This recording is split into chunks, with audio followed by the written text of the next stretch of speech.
నమస్తే ఫ్రెండ్స్, నేను మీ Shravani Harsha. Welcome back to our channel. ఇవాళ మన కథ అమ్మ కోసం. గివ్అవేలో సెలెక్ట్ అయిన వాళ్ళ లిస్ట్ ఇవ్వగానే అందరూ తొందరగానే రెస్పాండ్ అయ్యి అడ్రస్లు అయితే పంపించేశారండి. థ్యాంక్ యూ సో మచ్ అండి. నేనైతే ఆల్రెడీ ప్రీవియస్ వీడియోల్లో చివరిలో ఒక జ్యువెలరీ సెట్ అయితే పెట్టాను కదా, అది గివ్అవేకి ఇవ్వాలనుకుంటున్నాను అని చెప్పాను. నేనైతే అవి ఆన్లైన్లో ఆర్డర్ చేశాను, రిసీవ్ అయ్యాయి. కానీ నాకు అస్సలు నచ్చలేదండి, వాటి క్వాలిటీ కానీ ఏం నచ్చలేదు. కొంచెం పాత పాతగా అనిపించాయి. ఏదో ఒకటి ఇవ్వడం కంటే మీ అందరికీ నచ్చేది మంచిగా ఉండేదే ఇవ్వాలని నాకు అనిపిస్తుందండి. అందుకే అవైతే నేను పంపించట్లేదు. మీకోసం ఇంకో గిఫ్ట్ అయితే సెలెక్ట్ చేశాను, అది తొందరలోనే వస్తుంది. ఇంకా వచ్చిన వెంటనే నేను గివ్అవే గిఫ్ట్స్ అయితే మీకు కొరియర్ చేయడానికి ట్రై చేస్తానండి. లేట్ అయిందని అస్సలు ఏం ఫీల్ అవ్వకండి, మీరేం ఫీల్ అవ్వరు నాకు తెలుసు. కానీ నాకే అనిపిస్తుంది లేట్ అయిపోయింది. ఎప్పుడు చూడు గివ్అవే అని చెప్తానే ఉంటాను, లేట్ చేస్తానే ఉంటున్నాను. సారీ అండి, చాలా చాలా సారీ. ప్రతిసారి ఇలా లేట్ అయిపోతుంది. ఇంక ఈసారి నుంచి లేట్ అవ్వకుండా చూసుకుంటాను. కానీ క్వాలిటీ విషయంలో మాత్రం అస్సలు కాంప్రమైజ్ అవ్వనండి. నాకు నచ్చితేనే మీ వరకు వస్తాయి అవి, ఆ విషయం మాత్రం గుర్తుపెట్టుకోండి. ఇప్పుడైతే మనం కథలోకి వెళ్ళిపోదాము. కథ పేరు అమ్మ కోసం. చూడు నీత, పదే పదే వీలు కాదు అనే మాటను నా నోటితో చెప్పించాలని ప్రయత్నించకు. ఇక ఈ విషయంలో వాదనలు అనవసరం. నాకు ఆవిడ రావడం ఖచ్చితంగా ఇష్టం లేదు. ఇదే నా ఆఖరి మాట, ఆపై నీ ఇష్టం. విసుగ్గా అని లేచి బయటకు వెళ్ళిపోయారాయన. నీ కర్మ నువ్వే అనుభవించు అన్న రీతిలో. నాకు నా మాట కాదన్నారనే ఉక్రోషం ఒకవైపు, అమ్మ అసహాయత ఒకవైపు గుర్తుకొస్తూ ఉంటే కోపంతో పాటుగా ఏడుపు తన్నుకొచ్చింది. అన్యమనస్కంగానే వంట ముగించి అలా నిస్సహాయంగా కూర్చుండిపోయాను. 4 రోజులుగా మా భార్యాభర్తల మధ్య జరుగుతున్న గొడవ మా అమ్మ గురించే. నాకు అమ్మంటే చాలా ఇష్టం. ఆవిడతోటి నా అనుబంధం కూడా ఎక్కువే. ఊళ్ళో ఒంటరిగా కాలం గడుపుతున్న అమ్మకి అనారోగ్యంగా ఉండడంతో ఇక్కడికి తీసుకొచ్చి ట్రీట్మెంట్ ఇప్పించాలనే నా ప్రయత్నానికి అడ్డుకట్ట వేస్తున్నారాయన. అందుకే నాకు ఈ కోపము, ఉక్రోషము. అమ్మా నాన్నల సంతానం నేను వినీత, అక్క విమల. నాన్న ఓ ప్రైవేటు కంపెనీలో ఉద్యోగం చేసేవారు. పూర్వపు చాదస్తాలు, మూఢ విశ్వాసాల వల్ల మూఢ విశ్వాసాల వల్లనైతేనేమి పుత్రుడు పున్నామ నరకం నుంచి తప్పించేవాడని, వంశాన్ని ఉద్ధరించేవాడని నాన్న నమ్మకం. అక్క కడుపులో ఉన్నప్పుడు కొడుకే పుడతాడని ఎంతో ఆశగా ఎదురు చూసిన నాన్న ఆడపిల్ల పుట్టడంతో కాస్త నిరాశపడ్డా మొదటి బిడ్డని మహాలక్ష్మిగా భావించి కాస్త సర్దుకున్నాడు. కానీ రెండోసారి మాత్రం ఎవరో జ్యోతిష్కుడు ఈసారి పుట్టేది ఖచ్చితంగా మగపిల్లాడేనని చెప్పడంతో నిశ్చింతగా ఉన్న నాన్నకి నా పుట్టుక ఓ అసన్నిపాతం, ఓ విద్యుద్ఘాతం. ఈసారి మాత్రం ఓటమిని తట్టుకోలేకపోయాడేమో. బాధని మర్చిపోవడానికి తాగుడు అలవాటు చేసుకున్నాడు. ఆ తర్వాత అది నిత్యకృత్యమై మద్యానికి పూర్తిగా బానిసైపోయాడు. ఎక్కడలేని డబ్బు ఆయన తాగుడికే ఖర్చయిపోయేది. ఇంట్లోని అవసరాలు అస్సలు పట్టించుకోవడం మానేశాడు. నాన్న బాధ్యతారాహిత్యమైన ప్రవర్తన చూసి అమ్మ ఎంతగానో కుమిలిపోయింది. ఎన్నో మంచి మాటలు చెప్పి ఆయన్ని మార్చాలని చూసింది. కానీ వింటేనా? ఇక విసుగొచ్చి మమ్మల్ని పోషించడం కోసం ఎప్పుడో సరదాగా నేర్చుకున్న కుట్టు పనినే జీవనాధారంగా చేసేసుకుంది. అమ్మ జాకెట్లు కుట్టి సంపాదించిన డబ్బు కూడా ఒక్కోసారి నాన్న లాక్కెళ్ళిపోయేవాడు. అమ్మ నిస్సహాయతను చూసి మాకు ఏడుపు వచ్చేది. మా కోసం ఆమె పడే కష్టం చూసి అమ్మంటే మాకు ప్రేమ, అభిమానాలు రెట్టింపైపోయాయి. ఆ స్థానంలోనే నాన్నంటే ఒక రకమైన జుగుప్స, అసహ్యము కలగసాగాయి. మమ్మల్ని చూస్తూనే నాన్న బండబూతులు తిట్టేవాడు. ఛీ, ఈ ఆడసంత, వీళ్ళు పుట్టి నాకేం ఉపయోగం? పైగా పెళ్ళిళ్ళు, పేరంటాలు అంటూ ఖర్చొకటి, చిచ్చి అంటూ విసుక్కునేవాడు. అందుకే మాకు ఆయనంటే భయం. ఆయన ఇంట్లో ఉంటే మేం బయట అరుగు మీదనో వరండాలోనో ఉండేవాళ్ళం. ఆయన ఎదురుపడితే ఏ పులో సింహమో ఎదురుపడినట్టుగా ఉండేది. ఆయన నోరన్నా అంత భయం మాకు. అమ్మ మాత్రం మా కోసం కుట్టు పనే కాదు, ఆ వీధిలో ఎవరికే సాయం కావాలన్నా చేసేది. తన మంచితనంతో అందరినీ ఆకట్టుకునేది. ఎవరింట్లో ఏ ఫంక్షన్ జరిగినా సాయానికి వెళ్ళేది. వాళ్ళిచ్చిన తినుబండారాలు తాను తినకుండా మాకే తెచ్చిచ్చేది. అమ్మకు దైవభక్తి ఎక్కువే, అలాగని గంటలు గంటలు దేవుడి ముందు కూర్చునేది కాదు. పక్కవారికి అసహాయులకు సాయం చేస్తే చాలు, ఆ దైవకృప ఖచ్చితంగా మన మీద ఉంటుంది అనేది ఆమె నమ్మకం. అమ్మ మంచితనమే మమ్మల్ని కాపాడుతూ ఉండేదేమో. మేం మాత్రం హాయిగా చదువుకుంటూ ఆడుకుంటూ ఉండేవాళ్ళం. ఆటలాడి అలసిపోయి వస్తే వేడి వేడి అన్నంలో పచ్చడికి కలిపి పెట్టేది. ఆ చేతిలో ఏం మహత్యం ఉందో ఏమో, ఆ పచ్చడి మెతుకులే అమృత తుల్యంగా అనిపించేవి. అలా ఏదోలా రోజులు గడుస్తూ ఉండగా నాన్న తాగి ఓ రోజు రోడ్డుపైన అడ్డంగా నడుస్తూ ఉంటే వేగంగా వచ్చిన లారీ గుద్దేయడంతో అక్కడికక్కడే మరణించాడు. అమ్మ నాన్న శవం మీద పడి ఏడుస్తూ ఉంటే అమ్మని చూసి మాకేడుపొచ్చింది, కానీ ఆయన పోయినందుకు మాకేమీ బాధ అనిపించలేదు. ఎవరో పరాయి వాళ్ళు చచ్చిపోయారంతే అన్న ఫీలింగ్ కలిగిందంతే. నాన్న పోయాక అమ్మ ఇక మా కోసమే బ్రతుకుతున్నట్టు ఇంకా ఎక్కువ కష్టపడేది. నేను 10th క్లాస్కి వచ్చాను. అక్క ఇంటర్ పూర్తి చేసేసి అమ్మకి కుట్టు పనిలోనూ ఇంటి పనిలోనూ సాయంగా ఉండిపోయింది. నేను 10th క్లాస్ ఫస్ట్ క్లాస్లో పాస్ అయ్యాను. ఆ రోజుల్లో 10th పాస్ అవ్వడం అంటేనే గొప్ప. ఇంకా ఫస్ట్ క్లాస్ వస్తే ఎంతో అపురూపంగా చూసేవారు. అమ్మకైతే ఆనందంతో కన్నీళ్ళొచ్చేశాయి. ఇంతలో నా క్లాస్మేట్ వచ్చి మిగతా ఫ్రెండ్స్ రిజల్ట్ కనుక్కుందాం రమ్మని నన్ను పిలుచుకెళ్ళింది. సాయంత్రానికి ఇంటికొచ్చా. ఉన్నట్టుండి మబ్బులు కమ్ముకున్నాయి. చల్లటి గాలికి తోడు వర్షం కూడా ప్రారంభమయ్యింది. కుండపోతగా కురుస్తుంది వాన. నాకు వానంటే భలే సరదా. అరుగు మీద కూర్చుని నేను, అక్క వర్షాన్నే చూస్తున్నాం. అమ్మ వరండాలో కుట్టు పని చేసుకుంటూ ఉంది. పొద్దునెప్పుడో తిన్న తిండి బాగా ఆకలిగా అనిపిస్తోంది. అక్క, ఆకలిగా ఉందే, ఏదైనా వేడివేడిగా తింటే బాగుంటుంది కదూ అన్న. కొద్దిసేపు ఆగు నీత, అన్నం వండేస్తాను, తిందువు గాని అంది అక్క. లోపలున్న అమ్మకెలా వినిపించాయో మా మాటలు. బయటకొచ్చి తల మీదుగా కొంగు కప్పుకుంటూ లోపలికెళ్ళి కూర్చోండి, ఇప్పుడే వస్తాను అంటూ వెళ్ళిపోయింది. అమ్మా, ఇప్పుడెక్కడికి ఈ వర్షంలో అంటూనే ఉన్నాను. అమ్మ అవేవీ వినిపించుకోకుండా అలా నడుచుకుంటూ వెళ్ళిపోయింది. ఓ 15 నిమిషాల తర్వాత తడిసి ముద్దయ్యొచ్చి నా చేతిలో ఓ కవర్ పెట్టింది. తీసుకో నీత, ఆకలవుతుందన్నావుగా, తిను, నేను చీర మార్చుకునొస్తా అని లోపలికెళ్ళింది. కవర్లో ఉన్న పొట్లం తెరిచి చూస్తే వేడి వేడి మిరపకాయ బజ్జీలు, వడలు నోరూరిస్తూ కనిపించాయి. నాకైతే కళ్ళల్లో నీళ్లు తిరిగాయి. నా ఆకలి తీర్చడం కోసం అంత వర్షంలో వెళ్ళి రావడం తలుచుకుంటే నిజంగా అమ్మకి సాటి మరెవ్వరూ లేరనిపించింది. అమ్మ పొడిచీర మార్చుకుని రాగానే అమ్మ ఒళ్ళో పడుకుండిపోయాను. మెత్తని కాటన్ చీర వెచ్చగా మొహానికి తగులుతూ ఉంటే అబ్బా, స్వర్గం ఇంకెక్కడో లేదు, అమ్మ ఒడిలో తప్ప అని అనిపించింది. ఇలా నా హృదయంలో చెరగని ముద్ర వేసిన మరో సంఘటన. ఉగాది పండగ దగ్గర పడుతోంది. ఎండలు ఎక్కువ కావడంతో మేం బయట అరుగు మీదే పడుకునేవాళ్ళం. అప్పట్లో దొంగల భయం కూడా అంతుండేది కాదు. చల్లగాలికి మంచి నిద్ర పట్టింది. హఠాత్తుగా తెల్లారి 3 గంటలకు మెలకు వచ్చింది. పక్కకి తిరిగి చూస్తే అమ్మ లేదు. కుట్టు మిషన్ శబ్దం వినిపించింది. వరండాలో లైటు వేసుకొని కొంగుతో చెమట తుడుచుకుంటూ అమ్మ మిషన్ కుడుతూనే ఉంటే చాలా జాలేసింది అలా అమ్మని చూసిన నాకు. అమ్మా, ఏంటి ఈ టైంలో? ఇంత రాత్రప్పుడు ఈ పని ఎందుకమ్మా? పొద్దున్నే కుట్టుకోవచ్చుగా, ఇంకా పండగ చాలా రోజులుంది కదమ్మా అన్నాను నేను. లేదు నీతూ, అందరూ ఇచ్చినవి బోలెడు బట్టలున్నాయి. త్వరగా కుట్టిచ్చేస్తే వాళ్ళు డబ్బులు ఇచ్చేస్తారు. ఆ డబ్బులతో మీకు పండక్కి బట్టలు కొనొచ్చు. అందుకే ఈ తొందర. అయినా నాకు నిద్ర రాదులే. ఊరికే పడుకునే బదులు ఈ పనైనా అవుతుంది కదా అని లేచా. నువ్వు పడుకో, నేనొస్తా కాసేపాగి అంది. అమ్మ మాటలు విని నా గుండె కరిగి నీరైపోయింది. మంచినీళ్ళు తాగొచ్చి అమ్మనే చూస్తూ అలా పడుకుండిపోయాను.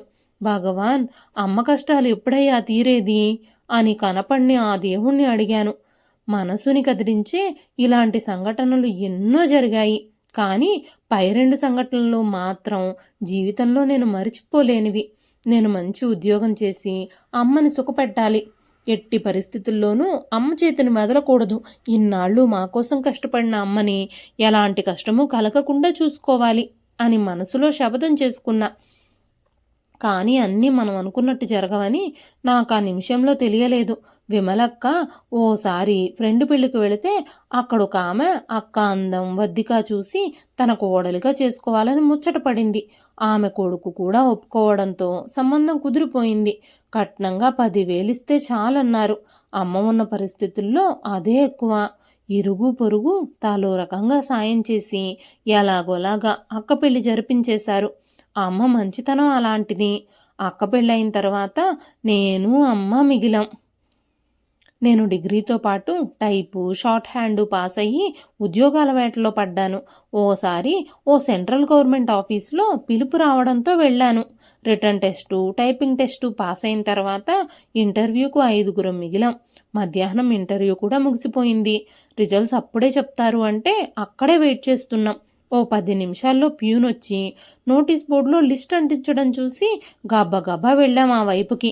2 అబ్బాయిల పేర్లతో పాటు నా పేరు కనిపించడంతో నా కళ్ళను నేనే నమ్మలేకపోయాను. ఇంటర్వ్యూ అధికారులు మమ్మల్ని గ్రీట్ చేసి అపాయింట్మెంట్ ఆర్డర్ని ఇంటికే పంపిస్తామని చెప్పడంతో వాళ్ళందరికీ థ్యాంక్స్ చెప్పేసి ఇంటికి బయలుదేరాం. ఆఫీస్ నుంచి ఇంటికి నడవగలిగే దూరమే అయినా అమ్మకి ఈ సంతోష వార్త తొందరగా చెప్పాలి అని రిక్షా ఎక్కాను. అనుకున్న లక్ష్యం నెరవేరడంతో ఏనుగెక్కినంత సంబరం కలిగింది నాలో. నేనెక్కిన రిక్షా ఓ పూల తేరులా అనిపించింది. నాకు నేనే మహారాణిలా ఫీల్ అయ్యాను. ఇంట్లో అడుగు పెట్టగానే అమ్మని చుట్టేసా ఆనందంతో. అప్పుడు చూడాలి అమ్మ మొహం 1000 చందమామల కాంతితో వెలిగిపోయింది. నాకు ఉద్యోగం రాగానే నేను చేసిన మొదటి పని అమ్మని కుట్టు పని మాన్పించేయడం. కొన్ని నెలల తర్వాత అమ్మ నా పెళ్లి ప్రయత్నాలు మొదలుపెట్టింది. అమ్మో, నాకు పెళ్ళా? నేను పెళ్లి చేసుకుని వెళ్ళిపోతే నువ్వు ఒంటరిగా ఎలా ఉంటావమ్మా? నాకు అసలు పెళ్ళి గిళ్ళి ఏం వద్దు. హాయిగా మన ఇద్దరమే ఇలా ఉండిపోదాం అన్నాను. అలా అనుకునీత ఆడపిల్లల్ని కన్న తర్వాత వాళ్లను ఓ ఇంటి వాళ్ళని చేయడం తల్లిదండ్రుల బాధ్యత. అర్థం చేసుకో. నీ పెళ్ళైతే ఇక నేను ఒక్కదాన్నే కదా. నా ఒక్కదానికేమి ఏ పని చేసుకున్నా ఎలాగోలాగా గడిచిపోతుంది అనేదమ్మ. అలా అయితే పెళ్ళయ్యాక నిన్ను కూడా నాతో పాటే ఉంచుకునేందుకు ఎవరు ఒప్పుకుంటారో వాళ్ళనే పెళ్లి చేసుకుంటానమ్మా. అలాంటి సంబంధం వస్తే చెప్పు అన్నాను. అదంత సులభం కాదులే నీతు. నువ్వు నా గురించి ఆలోచించడం మానేసి ముందు పెళ్లి చేసుకో. ఆ తర్వాత నీ మంచితనంతో మీ ఆయన్ని నొప్పించి నన్ను నీ దగ్గరకు తీసుకెడదు గాని అంది అమ్మ. అమ్మ మాటలకి సరే అనక తప్పలేదు. అలా నాకు పెళ్ళైపోయింది. మా ఆయన ప్రవర్తన చూస్తుంటే అమ్మని తీసుకురావడం చాలా కష్టమే అనిపించింది. ఎందుకంటే ఆయనకు స్వార్థం పాలు కొంచెం ఎక్కువే. నేను నా కుటుంబం బాగుంటే చాలు, ఎవరెలా పోయినా పర్వాలేదు అనుకునే మనిషి. ఇల్లు శుభ్రంగా ఉండాలి. కానీ అలా ఉండడానికి ఆయన ఏం హెల్ప్ చేయడు. మనిషిలో దురాశ కూడా ఎక్కువే. తనది పైసా ఖర్చు కూడా కాకూడదు. చాలా పొదుపరి అనే కంటే పిసినారి అంటే కరెక్ట్గా ఉంటుంది. ఇలాంటి మనస్తత్వం ఉన్న మనిషితో వేగుతూ ఓ బాబుకు తల్లినయ్యాను. బాబు పుట్టాక మెటర్నిటీ లీవ్ పూర్తి చేసుకొని బాబుని చూసుకోవడానికి జీతం నష్టం మీద సెలవు పెడతానంటే ఒప్పుకోలేదు. జీతం పోతుంది కదా అనే బాధ. మా అమ్మను రప్పించుకుందామంటే కూడా వినకుండా వాళ్ళమ్మని అంటే మా అత్తగారిని వెంట పెట్టుకుని వచ్చారు. ఆమెకి గంటకోసారి చిరుతిండి పెట్టాలి, కాఫీలు టీలు ఇవ్వాలి. అన్నీ అమర్చినా బాబుని చూసుకోవడానికి మాత్రం ఓపిక లేదనేది. ఆ నెల ఇంటి ఖర్చు 4 రెట్లు పెరగడంతో భయపడిపోయిన మా ఆయన మెల్లిగా ఆమెను తిరిగి పల్లెకే పంపించేశారు. ఇప్పుడైనా అమ్మని తీసుకొద్దాం అన్నాను. గత్యంతరం లేక సరేనన్నారాయన. లేకపోతే జీతం నష్టం కదా. అమ్మొచ్చాక బాబు మా ఇద్దరిని మర్చిపోయి అమ్మమ్మకు చేరుకైపోయాడు. అమ్మ ఓపిగ్గా వాడికి చెట్టు చేమ చూపిస్తూ అన్నం తినిపించేది. ప్రతి పూట పళ్ళు తినిపించేది. అమ్మ సంరక్షణలో బాబు ఆరోగ్యంగా పెరగసాగాడు. అమ్మతో మా ఆయన ప్రవర్తన అంటీ ముట్టనట్టే ఉండేది. బాబును స్కూల్లో వేశాక అమ్మ వెళ్ళిపోయింది. నాకేమో ఆమె మాతోనే ఉండాలి అని ఉండేది. కానీ ఆయన సంగతి తెలిసి ఆవిడ ఉండలేకపోయింది. 4 రోజుల క్రితం ఊరు నుంచి పక్కింటి పిన్నిగారు ఫోన్ చేశారు. అమ్మకి మాత్రం బాగోలేదమ్మా నీత. బాగా నీరసంగా ఉన్నారు. బాగా వీక్‌గా ఉన్నారని బలమైన ఆహారం ఇవ్వడంతో పాటు ఎవరైనా దగ్గరుండి చూసుకుంటేనే ఆమె కోలుకుంటారని డాక్టర్ గారు చెప్పారు. అమ్మ ఒంటరిగా ఉండి బాగా ఫీల్ అవుతున్నారు. నువ్వు ఎలాగైనా ఆమెను తీసుకెళ్ళి నీ దగ్గరే ఉంచుకో తల్లీ. అక్కకెలాగూ పెద్ద సంసారం. పైగా ఆర్థిక స్వాతంత్ర్యం లేదు. నువ్వైతే సంపాదిస్తున్నావు కాబట్టి నేను నీకు ఫోన్ చేసి ఈ విషయమంతా చెబుతున్నాను అంది. అప్పట్నుంచి ఆయనతో గొడవ. అమ్మొస్తే ఆమె తినేది కొంచెమే అయినా బలం కోసం పళ్ళు అవి ఇవి తేవాల్సొస్తే అదంతా అనవసరపు ఖర్చు అని ఆయన అభిప్రాయం. ఇంకో దురాలోచన ఏమిటంటే అమ్మకేం జబ్బొచ్చిందో ఆమెను తీసుకొస్తే ఆ జబ్బు తమకెక్కడ అంటుకుంటుందోనని భయం. అంతేకాక నీట్‌గా ఉన్న తన ఇల్లు జబ్బు మనిషితో అపరిశుభ్రమైపోతుందేమోనని మరో భయం. కానీ నాకేమో నా అవసరం కోసం, బాబు సంరక్షణ కోసం ఆమెను పిలిపించుకొని ఇప్పుడు పట్టించుకోకపోవడం అమానుషం అనిపించింది. ఆమెనలా కరివేపాకులా తీసి పారేయడం నాకు నచ్చలేదు. పాపం అమ్మ మన కోసం ఎంతో చేసింది కదండీ. మనకి కావలసినప్పుడు ఆమెతో చాకిరీ చేయించుకుని ఇప్పుడు ఆమె అసహాయ స్థితిలో ఉంటే ఒంటరిగా వదిలేయడం, మనకేం పట్టనట్టుగా ఉండడం మానవత్వం అనిపించుకోదండి. మగపిల్లాడివైనా మిమ్మల్ని మీ అమ్మ ఎలా కనిపించిందో ఆడపిల్లనైనా మా అమ్మ నన్ను కూడా అలాగే కనిపించింది. నేనిప్పుడిలా ఆర్థికంగా ఇంత మంచి పొజిషన్‌లో ఉన్నాను అంటే దానికి కారణం ఖచ్చితంగా మా అమ్మే. ఆమె పడ్డ కష్టానికి ఫలితమే ఇది.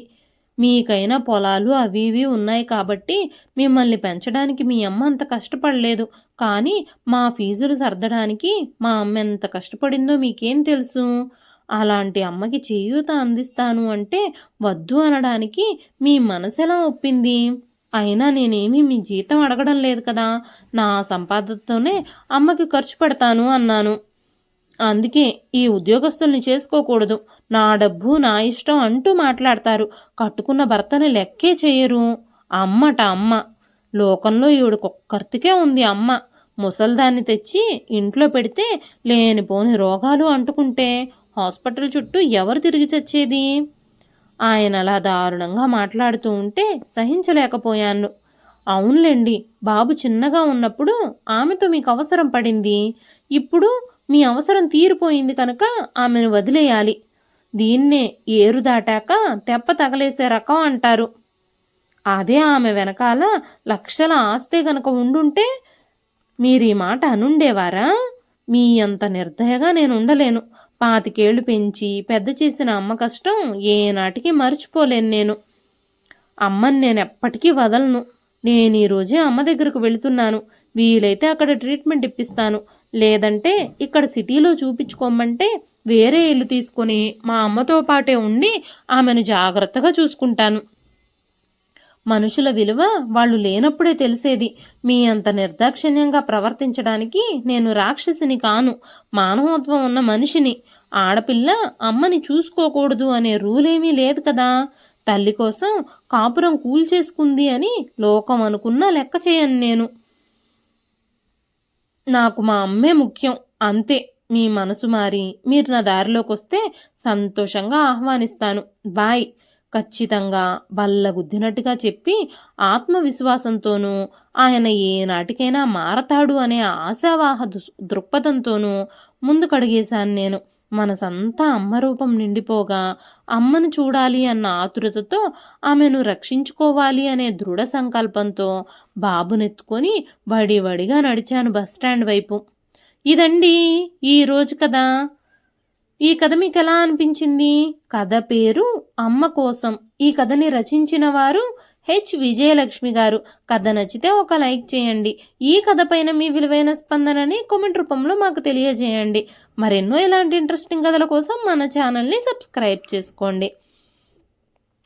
గివేవే కోసం అయితే ఈ నెలలో నేను పెట్టే ప్రతి వీడియోకి కామెంట్ చేయడం అయితే అస్సలు మర్చిపోకండి. నిన్నైతే నేను వీడియో పెట్టలేకపోయానండి. సో సారీ అండి. ఈ నెలలో పెట్టే ప్రతి వీడియోకి ఈ నెలలో గివ్ అవే కోసం కామెంట్ చేసి నన్ను సపోర్ట్ చేయండి.